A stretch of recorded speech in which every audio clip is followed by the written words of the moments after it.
जय हिंद दोस्तों, स्वागत है आप सभी का आपकी अपनी यूट्यूब फैमिली ITI मैकेनिकल गुरु में। आज का हमारा टॉपिक है स्क्रैपर। स्क्रैपर क्या होता है? स्क्रैपर वह होता है जब हम कोई भी मशीनिंग प्रक्रिया करते हैं तो उस पर जो हाई स्पॉट्स बने होते हैं, तो उन हाई स्पॉट्स को हटाने के लिए जिस औजार का प्रयोग किया जाता है उसे स्क्रैपर कहते हैं और यह प्रक्रिया स्क्रैपिंग कहलाती है। अब बात करते हैं ये बने किस चीज के होते हैं। तो इनका जो मेटल होता है वो होता है हाई कार्बन स्टील या टूल स्टील। अब इनको गर्म करके आवश्यकता अनुसार किसी भी आकृति या साइज में, आकार में उनके कटिंगेज बनाए जाते हैं और इन कटिंगेजों को टेम्पर और हार्ड कर दिया जाता है। इसके पश्चात इन्हें ग्राइंडर पर ले जाकर ग्राइंड किया जाता है और कटिंगेज पर धार लगा दी जाती है। और जब इन्हें अधिक धार अधिक शार्प करना होता है तो ऑयल स्टोन पर रगड़कर इनको फिनिशिंग की जाती है। अब बात आती है इनके प्रकार की। तो बनावट के आधार पर ये मुख्य रूप से कई प्रकार के होते हैं जिन्हें हम आगे पढ़ेंगे। सबसे पहले बात करते हैं फ्लैट स्क्रैपर की। तो चलिए इस चित्र की सहायता से समझते हैं। जैसा कि आप चित्र में देख रहे हैं, जो चित्र में दिखाया गया है यह एक फ्लैट स्क्रैपर है। इसका जो आकार है फ्लैट फाइल के समान होता है और इसकी जो कटिंग है, जैसा कि आप चित्र में देख रहे हैं, पॉइंट की ओर बनाई जाती है और इसकी जो धार होती है वह थोड़ी सी गोलाई में बनाई जाती है और लंबाई और जो चौड़ाई होती है वो फ्लैट फाइल के समान होती है। और इसकी अधिकतर जो बनाए जाते हैं ये पुरानी फ्लैट फाइल से ही बनाए जाते हैं और जब इनसे हम स्क्रैपिंग करते हैं तो फ्लैट फाइल की जो सतहें होती हैं उनको पुश किया जाता है। अब जो हमारा अगला स्क्रैपर है वो है हुक स्क्रैपर। हुक स्क्रैपर भी फ्लैट स्क्रैपर की तरह ही होता है, लेकिन इसमें क्या होता है कि जो फ्लैट स्क्रैपर होता है उसको पॉइंट की ओर से 90 डिग्री पर यदि मोड़ दिया जाता है तो वह हुक स्क्रैपर बन जाता है। और इसकी जो कटिंग एज होती है, जैसा कि आप चित्र में देख रहे हैं, ये इसकी कटिंग एज है, ये अंदर की ओर होती है और इसको हम पुल करके स्क्रैप करने के लिए प्रयोग करते हैं। अर्थात जब हम इसको अपनी ओर खींचते हैं तभी यह स्क्रैपर काम करता है और धातु को कणों के रूप में हटा देता है।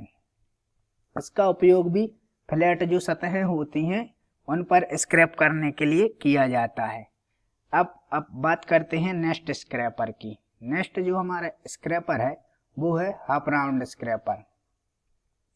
इसका जो प्रयोग होता है वह बुश बेयरिंग में होता है और ये क्वेश्चन भी आता है कि किस स्क्रैपर को बुश बियरिंग स्क्रैपर के नाम से जाना जाता है। तो उसका आंसर होता है हाफ राउंड स्क्रैपर। जैसा कि आप चित्र में देख रहे हैं, ये यहाँ से हाफ राउंड शेप में होता है और इसकी जो दोनों सतहें होती हैं इन पर दोनों पर कटिंग एज होती है। जैसा कि आप चित्र में देख रहे हैं, ये कटिंग एज है, ये देखो लिखा है जैसे शार्प कटिंग एज, एक ये वाला और एक ये वाला।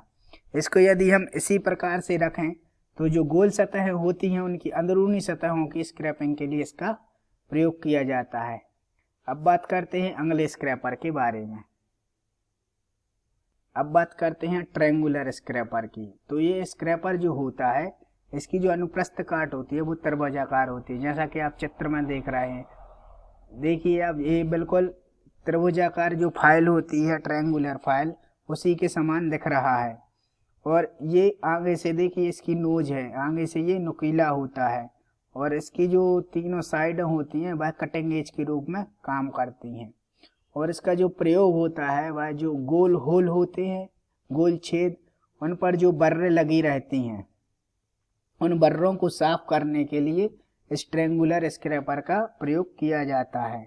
और इसका प्रयोग कर्व्ड जो सतहें होती हैं उनको खुरचने के लिए भी इसका प्रयोग किया जाता है।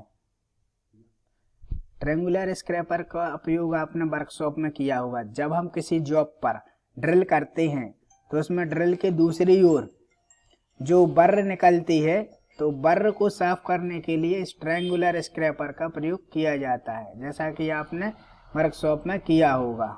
चलिए अब देखते हैं नेक्स्ट स्क्रैपर की ओर। अब जो हमारा नेक्स्ट स्क्रैपर है वह है टू हैंडल स्क्रैपर। ये थोड़ी सी यहाँ पर मिस्टेक हो गई है स्पेलिंग में, लेकिन ये है टू हैंडल स्क्रैपर। इसको क्या करते हैं, दोनों हाथ से पकड़ के फ्लैट और समतल जो सतह होती है उसको दोनों हाथ से पकड़ के आगे पीछे करके स्क्रैपिंग की जाती है। और इसका फ़ायदा ये होता है कि जब भी हम इस स्क्रैपर का उपयोग करते हैं तो शीघ्रतापूर्वक स्क्रैपिंग हो जाती है, क्योंकि दोनों हाथों से ताकत लगती है और जल्दी स्क्रैपिंग हो जाती है। उदाहरण के लिए आपने जब फाइलिंग की होगी वर्कशॉप में तो वहाँ पे एक ड्रा फाइलिंग होती है, फाइलिंग करने की आप तकनीक में पढ़ेंगे ड्रा फाइलिंग। तो ड्रा फाइलिंग की तरह ही ये स्क्रैपर होता है कि दोनों हाथ से पकड़ के इससे हम स्क्रैपिंग कर देते हैं।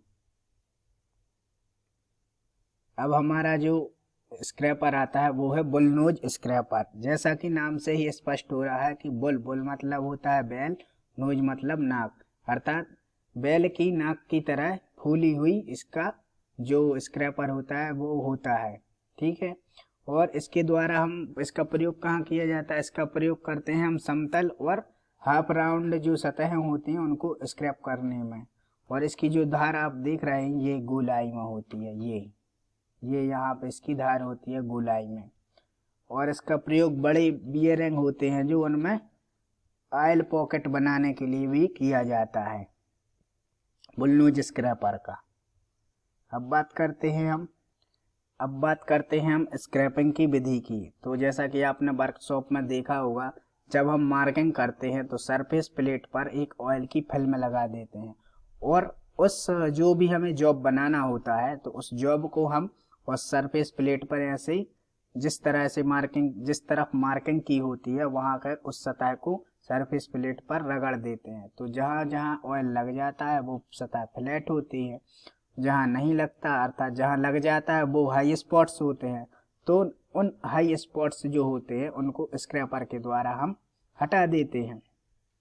जैसा कि आप चित्र में देख रहे हैं कि इस प्रकार से हम स्क्रैपिंग करते हैं। एक हाथ यहाँ पर लगाते हैं स्क्रैपर के बीचों बीच, दूसरे हाथ से हम हैंडल पकड़ते हैं और लगभग 30 डिग्री के कोण पर इसको स्क्रैपर को झुकाते हैं जॉब पर और आगे की तरफ प्रेशर देते हैं। तो इस प्रकार से हम स्क्रैपिंग करते हैं। जब सभी हाई स्पॉट्स हट जाते हैं तो लगभग 1 वर्ग इंच में यदि 30 से अधिक हाई स्पॉट्स आ जाते हैं तो जो सतह होती है जॉब की उसे हम समतल मान लेते हैं। और एक बार जिस साइड से हम स्क्रैपिंग करते हैं दूसरी बार जब स्क्रैपिंग करते हैं तो उसके 90 डिग्री में हमें स्क्रैपिंग करनी चाहिए। अब बात करते हैं हम सावधानियों के बारे में। स्क्रैपिंग करने से पहले हमें जो भी हमारी सरफेस होती है उसे अच्छी तरह से साफ कर लेना चाहिए। दूसरी सावधानी है कि स्क्रैपिंग करने से पहले हमें स्क्रैपर की धार को चेक कर लेना चाहिए कि वह उसमें सही धार है या नहीं। यदि नहीं है तो उसको अच्छे से शार्प कर लेना चाहिए। स्क्रैपिंग करने से पहले हमें यह देख लेना चाहिए कि हमें किस प्रकार की सतह पर स्क्रैपिंग करनी है, उसी के अनुसार ही हमें स्क्रैपर का चुनाव करना चाहिए। और यदि सतह पर ग्रीस या कोई भी प्रकार की चिकनाई लगी है तो उसे हमें साफ कर लेना चाहिए। और स्क्रैपिंग जो जब भी हम करते हैं तो उसे हल्के प्रेशर के साथ करना चाहिए। और जब कार्य हमारा खत्म हो जाता है तो स्क्रैपर को और सरफेस प्लेट को और जो भी हम औजार उपयोग कर रहे हैं तो उन्हें साफ करके रख देना चाहिए। तो दोस्तों कैसी लगी ये वीडियो हमें कमेंट करके अवश्य बताएं। और यदि अभी तक आपने हमारा टेलीग्राम चैनल ज्वाइन नहीं किया है तो डिस्क्रिप्शन में लिंक दी गई है तो उसे जाकर आप ज्वाइन कर सकते हैं। तो थैंक यू दोस्तों, जय हिंद, वंदे मातरम।